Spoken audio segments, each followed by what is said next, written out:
David and Jessica now have 2 kids, and as they've learned how to parent as an interabled couple, they've begun to unearth some parenting wisdom that is relevant for all families. This is Embodied, our show about identity, relationships, and health. I'm Anita Rao. There are 4.4 million parents in the U.S. who have a disability. And in a culture that prizes being able-bodied and reinforces strict ideals of what good parenting looks like, disabled parents face a lot of obstacles, both in accessibility and in navigating assumptions about their ability to parent well or at all. These are barriers that Jessica and David are familiar with. Jessica has postural orthostatic tachycardia syndrome, or POTS, a disorder that affects her heart rate and makes it difficult for her to stand or sit upright unsupported. She also has Ehlers-Danlos syndrome, a connective tissue disorder that affects her joints, skin, and organs. Jessica documents some of her family's story in her new book, Unfit Parent: A Disabled Mother Challenges an Inaccessible World. We're going to hear lots of Jessica and David's reflections and get into the nitty-gritty of how they navigate care inside the home and out. But we'll start at the beginning and hear the story of how they decided to become parents in the first place. So, in my early 20s, when I would say that I didn't want kids because it would take away from the freedom I valued, it would take away from getting to do what I wanted, I would say it would cramp my style. But actually, it was because I didn't think I would be a good parent. I thought I would be really hard on a child and demanding and temperamental, and I didn't want to subject a child to myself. And then becoming disabled at 28, part of that is I was sort of just forced to spend a lot of time with myself. Having to be alone with with the truth of myself had a kind of miraculous result, which was that I started to like myself. And it was in that transformation that I realized I did have something to offer a child, and I realized that I really, really wanted to be a mom. Tell me more about what happened when you were 28, the story of how everything transpired. I was on a hike in Greece. It's all very like mythical sounding. I encountered a pack of wild dogs. And at that point in the hike, I already had symptoms of heat exhaustion. And the dogs blocked the path I was on. And the detour that was required to get away from the dogs meant that I was out in the heat for much longer. It worsened my heat related illness. And that ended up triggering a neurological condition that had sort of been laying in wait all that time. So the day before the hike, I was very active, had a very busy life. And then by the day after the hike, I was living in a really a new body. It was hard for me to get out of bed, hard for me to stand up. Was nauseated, dizzy, just sort of a like ended up with a laundry list of symptoms that had never been there before. So, David, you met Jessica about 4 years after this time that she's describing. What were your thoughts and feelings about parenting when you all started dating? Kids were not really top of mind for me. When I met Jessica, I was in my mid 30s, but I still felt like I was figuring a lot of things out. And it was only when I met Jessica and we started realizing we were going to be together for a long time that the question even snaked its way into my mind. And I started picturing a life with her and thinking about what that would mean in terms of family. So, when you all had only been dating for 9 months, I believe, Jessica, you signed the 2 of you up for foster parenting classes. What inspired you to make that decision at that point in y'all's relationship? I think something about me that David probably both likes, but also is burdened by is my moral absolutism. And I don't Okay. think it's a great quality, but I tend to think something is wrong or right, and then I am kind of unmovable in that belief until proven otherwise. And I was convinced that because we had a two-bedroom house in Oakland where housing is a premium, that it was not excusable for us to not make the second bedroom available for a child who needed it. I didn't think we'd be adopting a child then, but I thought, okay, well, I have time. We have this space, we have the energy. I feel emotionally durable enough. So there is really no option. So the process of becoming foster parents requires a lot of steps. There are classes, there is application, there is licensing. And Jessica, early on, you encountered this tension between tending to your own physical needs and what you felt like was required of you to kind of prove yourself in the system. Can you give me an example of how that tension first began to manifest? So there were these classes you had to take, and it was 4 6-hour sessions, so 24 hours total, called Pride. And the place that it was held was not climate controlled. And part of my disability is that I have a really hard time regulating my body temperature, particularly if I get warm. So we needed to attend this class in order to be foster parents, but the second session was warmer than I could handle. Mm. And so we had to leave early on the second session, and I asked what options we had, if they ever did them online, and at this point they didn't. They, of course, do now. And the person mentioned that maybe I wasn't up for being a parent if I couldn't attend these classes. And I just couldn't be convinced that sitting in a hot room for 6 hours is a requirement for parenthood. But I did feel a lot of pressure to push my body beyond its capacity. David, do you have any other kind of memories of that early period and kind of witnessing this tension come up for Jessica that the two of you had to navigate together? Yeah, I remember those classes well. Another part of Jessica's disability is that she needs her feet elevated, and so getting adequate seating was often a challenge. It did seem like one of those funny situations you encounter in bureaucracy where you just wonder, how does this 24-hour class in this room somewhere in San Leandro, California, relate to my ability to be a parent? When you're sitting there, you don't think like, yes, this is the right place to be to learn what I need to learn, and this is the right place to be judged. Just like, when you go to the DMV and you're bored waiting in line, that doesn't really have anything to do with how you're going to be driving later when you're on the road. So you all ended up finding a different course that was in the winter in a building with air conditioning, and that allowed you to complete the required classes for foster parenting. But then there was another part of the process where you had to get a doctor's note attesting to your capacity to parent. Jessica, what do you remember about that experience and the conversation that you had with your physician?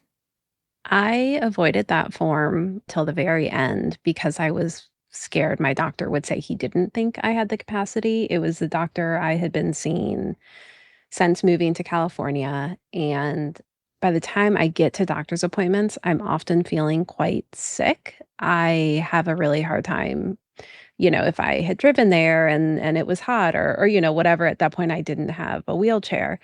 And so by the time I'd get in with him, I couldn't even sit upright in a chair. I would be lying on my side on his table. And so I knew he had seen me like that. He had also seen me scared. He had seen me uncertain about how to make things work taking care of myself in California. And so I worried when I asked him if I could be a parent, he would express concerns or be unwilling to sign the form. So I went to that appointment and I remember, how like sweaty and nervous I was and scared. And I probably talked really fast. And I told him that we had thought about it and that we really thought we could be good parents. And he asked a couple questions like, what do you all plan for doing for childcare? Does your husband get time off work? And then at the end, he said, I think a child would be lucky to have you. And I remember just feeling so incredibly relieved. David, I'm curious about your perspective. You have autism. Did that come up in the process of getting approved to be a foster parent? No, it didn't, because I didn't know at the time. Mm. I still don't have an official diagnosis, so I can only say that it feels true. It explains a lot of my feelings through my life. And so it didn't come up with my doctor, certainly, and it didn't come up with any of the people running the trainings. Jessica, how were you feeling at that moment about your ability to parent in the body that you were in after kind of having been tried by that foster process? It may not sound reasonable, but I was not worried at all. Mm-hmm. Even though I couldn't imagine what every single day would look like, I I felt really confident that we would figure it out. Just ahead, we'll hear about what happened when David and Jessica started fostering a newborn baby and how Jessica's experience in a disabled body actually helped ease that transition. You're listening to Embodied from North Carolina Public Radio, a broadcast service of the University of North Carolina at Chapel Hill. You can also hear Embodied as a podcast. Follow and subscribe on your platform of choice. We'll be right back.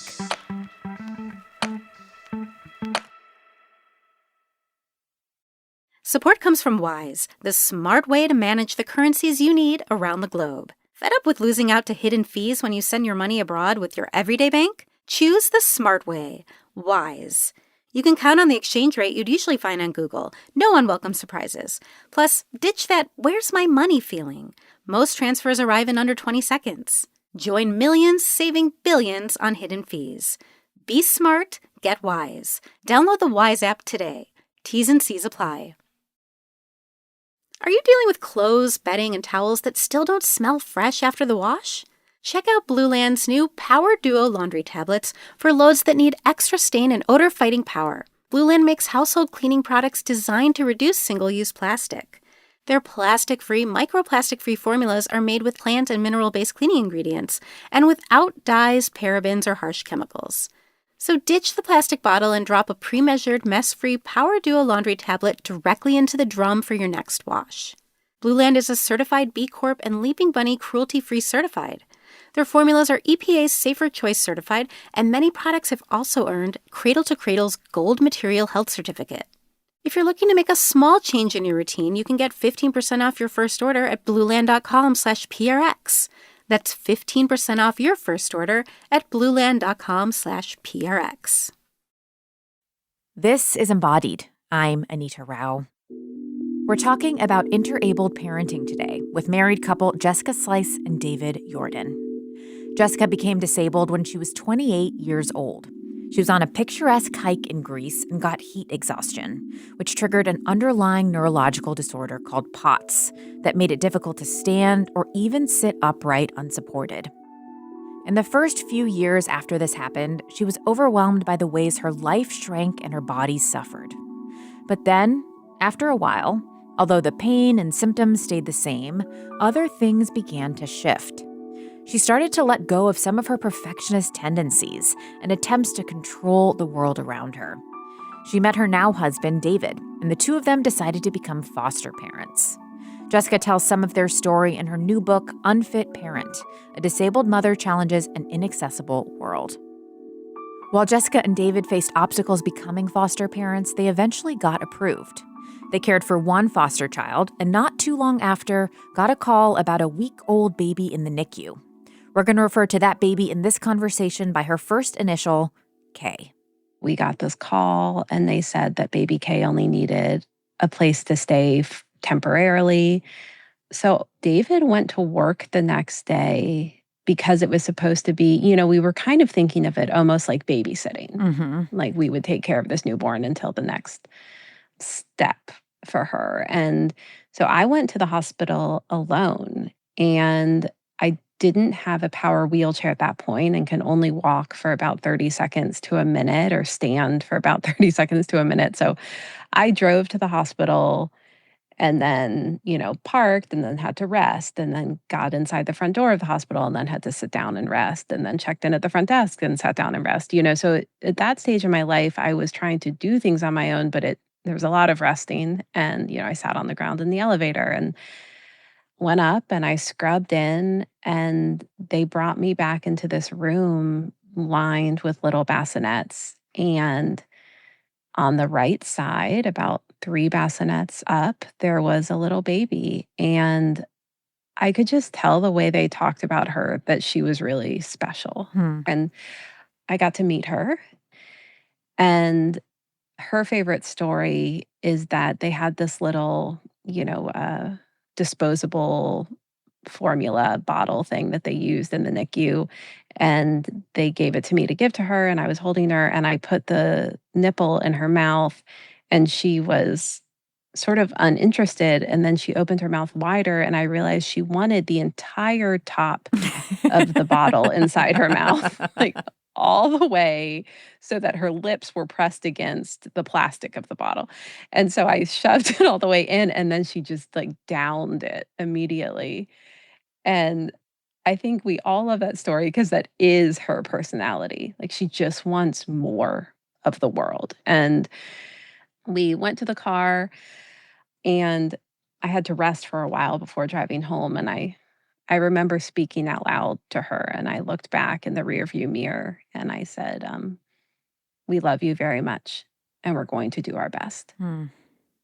I want to pause you there and kind of locate you, David, in this moment. So you go to work, and then you come home, and there's a baby in your house. What do you remember kind of feeling and thinking as you walked into your house that evening? Well, the first thing I remember is that because I had not been around babies very much, I can actually count on one finger the number of times I had held a baby.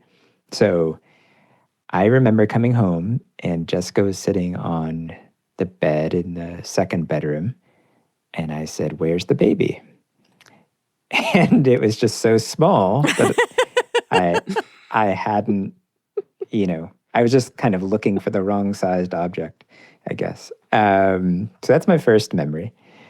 And then, we had to figure out 1 hour at a time how to take care of her and how we would divide the responsibilities and what she would need at night.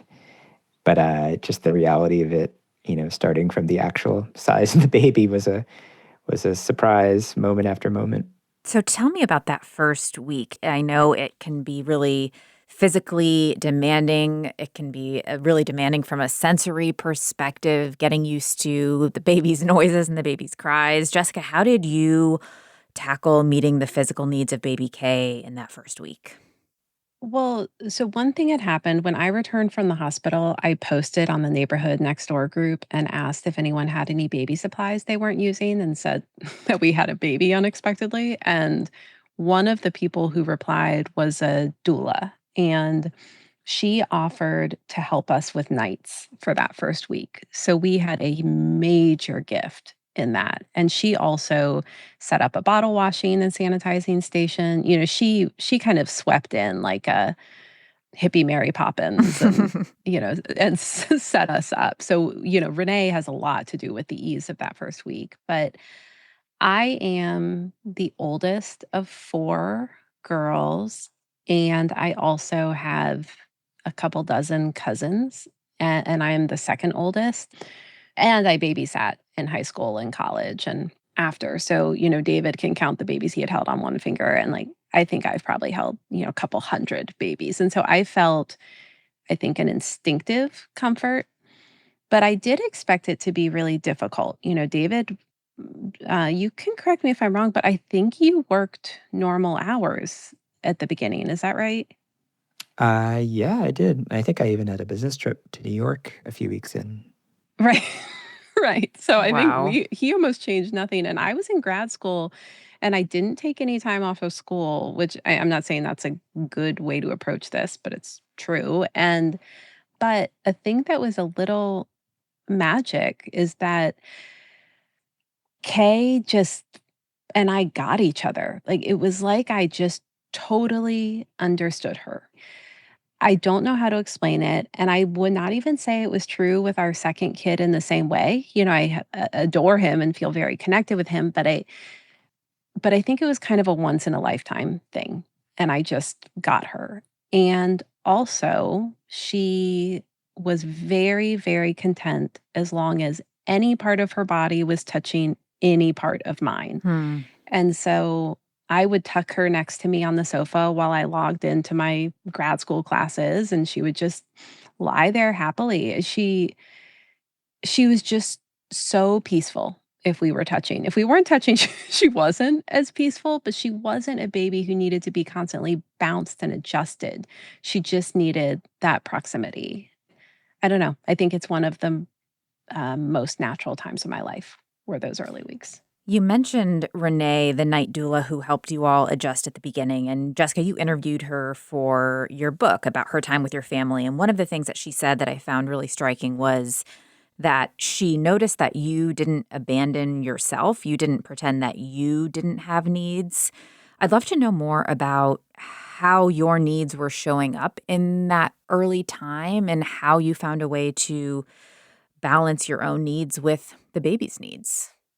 Well, I can't stand for very long or sit upright for very long. And I didn't try to do anything that would require me to. So I was sort of like set out a bottle situation on the floor and make all the bottles while sitting on the floor. I changed Kay's diapers while in bed, just setting a blanket on the bed. I think probably what Renee was observing is that the way I was going about the days wasn't like the way I had seen parenting pictured. It was the way I could do it. And so it was just working for my body. And also, I think a big part of it is that I had been training to do nothing for years at that point. I had been sick or disabled for 6 years and had really had to get used to spending most of my day in bed or on the sofa resting. I think of the version of me who was not disabled yet and how busy I liked being and how much I craved excitement and novelty. And I think it would have been much, much harder to adjust to parenting because they limit your life so much. But I already had a very limited life. And so I just didn't have that obstacle. Jessica, so you had your own experience kind of transitioning in those newborn days, but for your book, you talked with a number of other parents, and you have this conclusion that is surprising, that being disabled can actually really ease the transition into parenthood. Can you share some examples of what that looks like? I think that there's this part of taking care of a newborn that's like viscerally terrifying because everything they do feels really erratic. Like they eat in weird ways, they poop in weird ways, they breathe really fast and then stop breathing for a little bit. They grunt while sleeping. It's like everything, it's like this confrontation with how fragile bodies are. I think that it also gets really like pushes up against this fear we have of need and dependence. Like there's this, talking to people about the early days of parenting, it can feel like really destabilizing or scary to be so depended on for everything suddenly. It's Yeah. like we culturally don't love care or need. And then also, if you're the person who's given birth, you have your own need and recovery. And so it's like this like miasma of like death and need and fragility and all this stuff that we are terrified of culturally. And then you are forced to look right at that. And disability, it's not pleasant, but disability really makes you acknowledge fragility constantly and need constantly. Like I have to ask for so much help in daily life. I live in a state of interdependence, and the experience of becoming disabled was this real reckoning with the uncertainty of any life. And so that part of newborn parenting, it just wasn't fresh for me and isn't fresh for a lot of disabled people. There's this sense of like, yeah, we're all a little fragile and needy, and that's the deal. And I don't know that it feels that way if you haven't been through it already. David, I'm curious about your reflections on that piece and especially the interdependence, like learning how and being comfortable asking for help, acknowledging that you can't do this alone. How did your own relationship with interdependence evolve as you cared for baby Kay with Jessica? Yeah, I think as an introvert, the idea of asking anyone for anything, including the weather, is always kind of something I want to avoid. But it became increasingly clear that, we couldn't do this alone, that we would need help from people, that, my cherished schedule would have to change, and I would have to be unreliable at work and unreliable in other ways where previously I had been, perfectly reliable. And I think, what Jessica's saying is very true, that the messaging you get when you're not a parent, but also when you are a parent, is that you should be able to handle things by yourself. You shouldn't need help. And I think what Jessica had kind of been working through in the years leading up to becoming parents was how you do need help, and how the more you ask for help, the better you get at it, the less scary it becomes, and the stronger the bonds between you and other people become, and it gets progressively easier. You all brought baby Kay home, thought that she was just going to stay for a couple of days. That turned into months, and eventually about a year into having her with you all formally adopted her.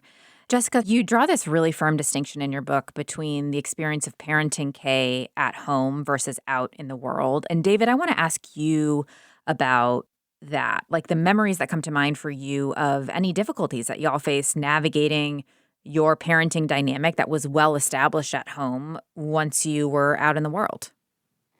I think we got a lot of stares. We're kind of a very obvious family. If you want to describe us to a stranger or to another group of parents, it's very easy to identify us visually. So I think at home, the quirks, let's say, of our family and how we operated felt very natural because our home was our natural environment. But when we went out, I like to blend in as much as possible. I wear shirts without words and neutral colors. And, if I could be a plant, I would be a plant. But when we went out in the world with this very chatty baby and a mom in a power wheelchair, a lot of people are nice. A few people are not, but everybody's looking. And so that took a lot of getting used to. I think, every parent, especially when their kid's acting up in one way or another, feels like there's a spotlight on them and wishes they could get out of it. But for me, it felt like the spotlight was always on, and that took some skin thickening, let's say. Well, there's also this dark side to that spotlight always being on, Jessica, that you talk about in your book, and how it kind of manifested for you sometimes as an urge to perform being an especially good parent because you felt like you were being watched and judged. Can you take me into how and where that showed up for you? Of course. So, there is not a disabled parent who isn't aware of and constantly thinking about the rate of child removal for disabled parents. That, in right now it's 22 states, a child can be removed by Child Protective Services just because the parent is disabled and it's deemed like likely that the disability will lead to neglect or mistreatment. The standards are often like, how closely does this match non-disabled parenting, not actually how safe is this for the child. And so there's this feeling that I have when out in the world or when interacting with doctors or, anyone who takes care of my kids who I know, is a mandated reporter or has this connection to child removal.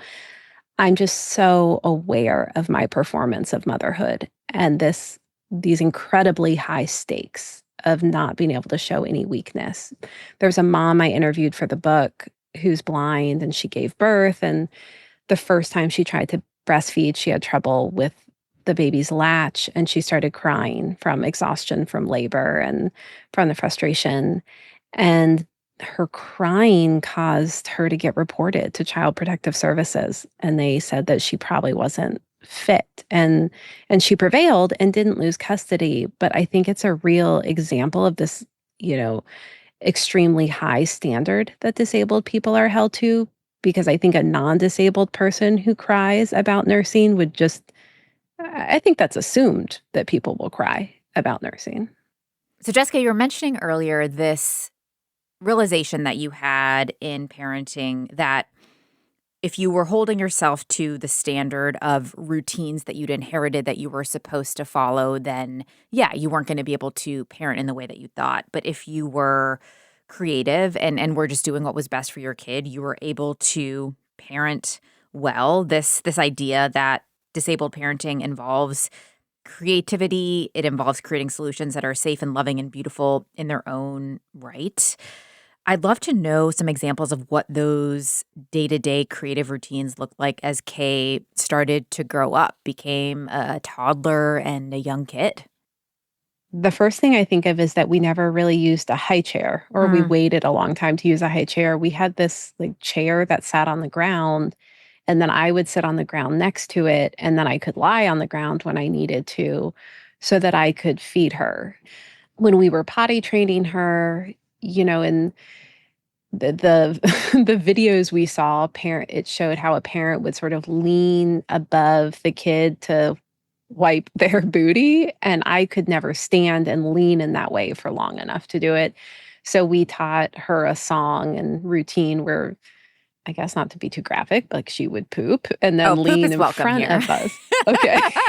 She would lean in front of us, and I would go, "Look at that butt." And she'd say, "Booty." And then I'd wipe her. And so that way I could lean on or sit on the floor, leaning against the wall in the way my body needed while taking care of her bathrooming. And so I think it's just like a thousand little adjustments like that, but not even adjustments to the norm. It was just doing it our own way. Just ahead, we'll hear about the newest addition to Jessica and David's family, baby F, and how bringing him into the fold has shifted how they balance the demands of parenting with taking care of their own body's needs. Plus, what wisdom they have to pass on to other parents. We'll be right back.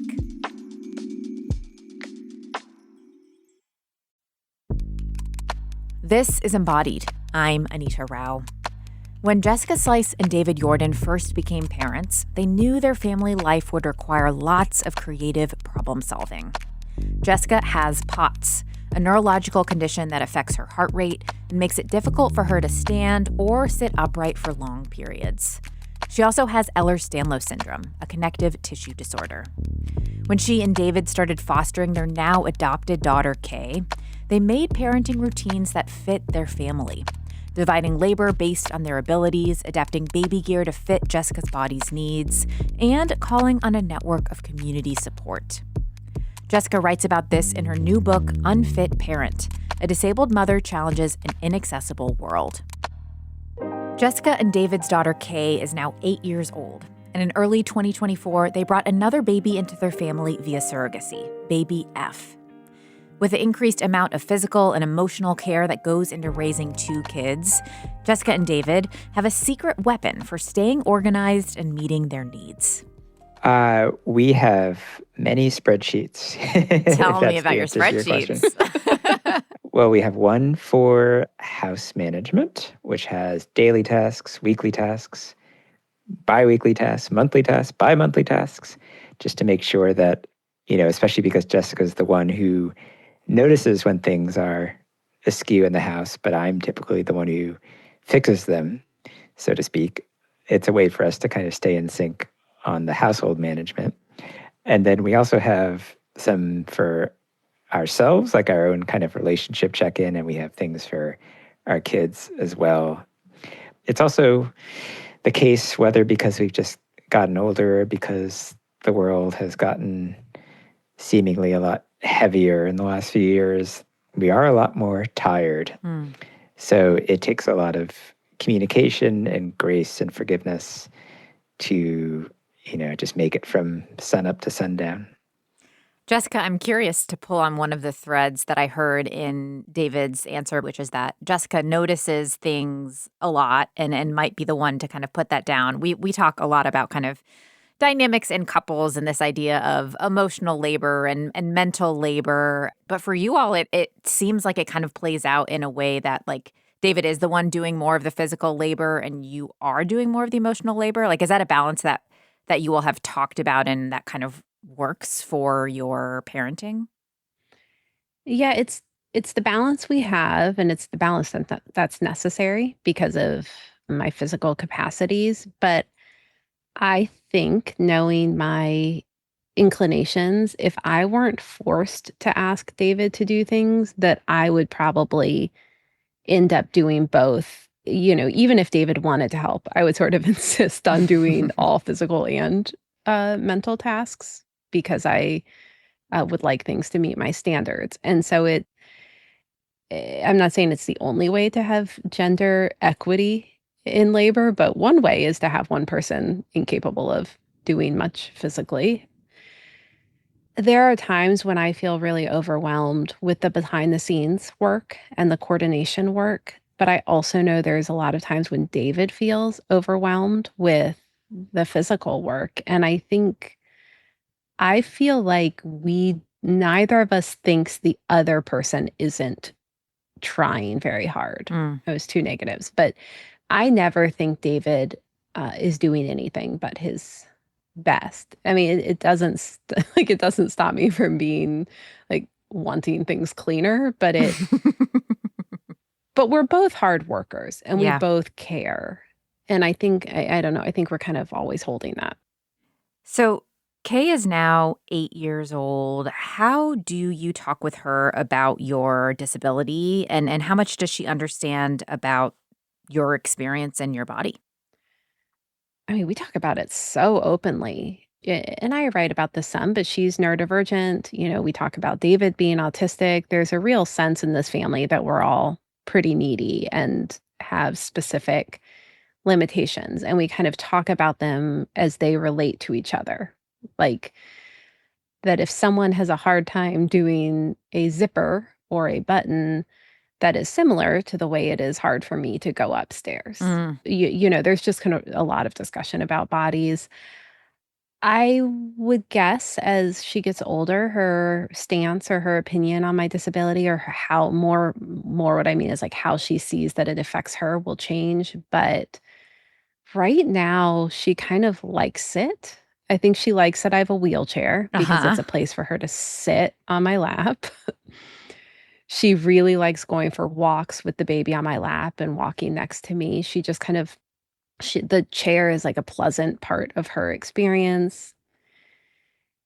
She's pretty considerate, not always, but often she's very considerate of my needs. Like, if I go into a room she's in, she knows the seat I'm most comfortable on, and she'll move out of the way or set up, if we're watching a movie together, she'll set up pillows for me ahead of time, and I don't know, I think some people talk about, like, is that too much to put on a kid? But I would certainly I don't feel like the risk is that she's becoming too others focused. I think like encouraging a consideration of another person's experience is a good thing. You mentioned that Kay is neurodivergent. David, I'm curious if you have had any conversations with Kay about autism and your disability versus how her brain works, how that unfolds between the two of you. Oh, yeah, that comes up a lot. We are alike in many ways and unalike in many ways, specifically with respect to autism. There are ways it presents in her that it doesn't in me and vice versa. But there are a lot of times where the overlap to me is very clear, and I feel like I know exactly how to speak with her. And not to throw you under the bus, Jessica, but if you're saying something to her or asking her questions, even, very polite questions like, tell me one thing that happened at school, I can feel my hackles get up and be like, don't make me produce a sentence. So I feel like it's been very, I don't want to speak for her, but hopefully it feels helpful, like that in those moments, I know what Kay is feeling and what she needs, which is usually just a little bit of space and a little bit of time. And so, yeah, I think it's been useful. In this phase, when you are doing a lot of the more physical work and you all have a 1-year-old and an 8-year-old who, do need a lot from the two of you, how are you seeking support and making sure you're taking care of your own needs, David? Well, will say we have a nanny full-time, a very, very good nanny. I was on parental leave for over a year because we live in Canada now. Canada. Yeah. Yep. It was actually a 14-month leave. And during that time, I was not working, and that made it a lot easier now that I'm back at work. We certainly rely on our nanny. But it's even so, when you're a parent, it feels like a second job where you never clock out. So I think it's just required us to be very communicative about what we need from each other, and also at the end of the day to kind of forgive ourselves for the ways we came up short. But there's not much more you can do than try your best and forgive yourself when you don't achieve what you hope to.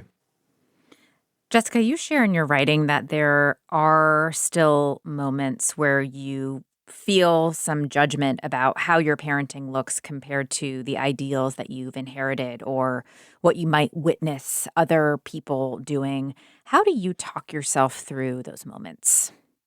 I think I'm pretty good at bringing myself back to my values. So the way I feel insecure about my parenting is that there's this like style of people call it intensive parenting, but like kids signed up for a bunch of activities or craft projects or lunch boxes that look really beautiful or I don't even know the things because I'm so removed from this type of parenting. I think none of that was true. Our parenting is pretty it's low standard in this really specific way. It's like low ambition with creating projects, signing up for activities. The other weekend, we met someone at the park for 1 hour on Saturday, and that was the only activity all weekend. And on Sunday, we said, "Oof, that was such a busy weekend. Like, we just don't do very much."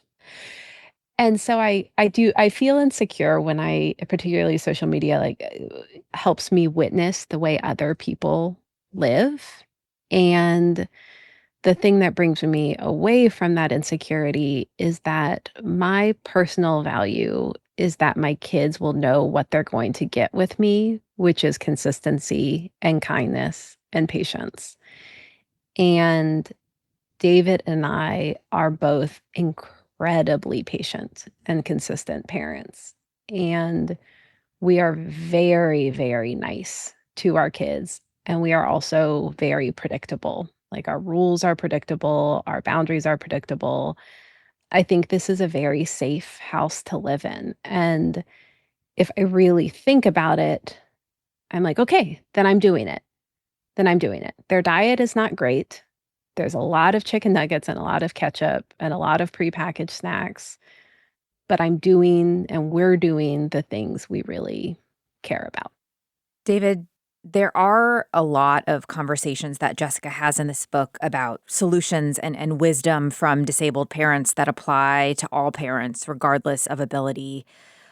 Are there any of those lessons in particular that you have really taken to heart and inform your parenting philosophy? The one that really stands out to me, I think, is adaptability. And it's also the one that, is hardest for me. But I think she has a line in the book where we shouldn't be judged on how good we are at doing things for our kids, but rather how good we are at marshaling help for our kids. And, the whole thing I've learned in being a parent is kind of figuring out what you need to change about your own stances towards parenting. And often they can be very brittle stances for whatever reasons, and adapting them to the situation that you're actually in. Maybe you're not the kind of parent, or maybe your kid's not the kind of kid who can do that jam-packed Saturday afternoon, and you have to just take it easy. Or maybe you're the kind of family where you need to ask for help that's embarrassing or would be to the average person. So I think what she's shown me and what I've figured out is that you really need to adapt and not just kind of plunge into parenting the way that you think it ought to be done and kind of received wisdom that you've been given. You have to adapt and you have to be fearless about it. Jessica, you say in the book that the truth is that you would pick this version of yourself and this version of your days over the life that you had before you became disabled. I would love to hear more about that reflection and where you currently are in your relationship with your body and disability as a parent. Yeah, I think that would be surprising to people who knew what my days looked like before disability versus now. Right now I spend almost all of my time either on an adjustable bed or in my power wheelchair. I am always in pain. I am always dizzy and nauseated and fatigued, and there are really firm limitations on what I can do. And I don't know exactly why I would pick this. I know part of it is that before I was disabled, I thought that I could have a good life if I worked hard enough, that I thought there was some sort of goal that was within my power to achieve. And I felt like it was like always just out of reach, that I was about to have a good life. And becoming disabled made me realize that that's just not really how it works, that like every life is kind of demarcated by suffering. And I think part of it is acceptance. I think part of it is this constant wrestling with control and figuring out what's up to me and what's not up to me. I like my life and I like myself, and that wasn't true before. I would love to end asking you both for a story or an example where these lessons of disability wisdom and parenting really showed themselves, where your kids were able to kind of articulate their needs, where you were able to articulate yours, where you were kind of practicing adaptability and flexibility and grace with yourselves. I don't know if there is a recent example that comes to mind for either of you that you would offer. I remember when Kay had a birthday party. We talked ahead of time because she can get pretty overwhelmed in group situations or in new situations. And we came up with a plan together that if she started feeling overwhelmed or like it was too much, that she would say ET to me, and that meant that she needed to get out of there. And so we had a sort of bigger birthday party for her, and I was talking with some adults, and then I heard her say ET, and I stopped my conversation.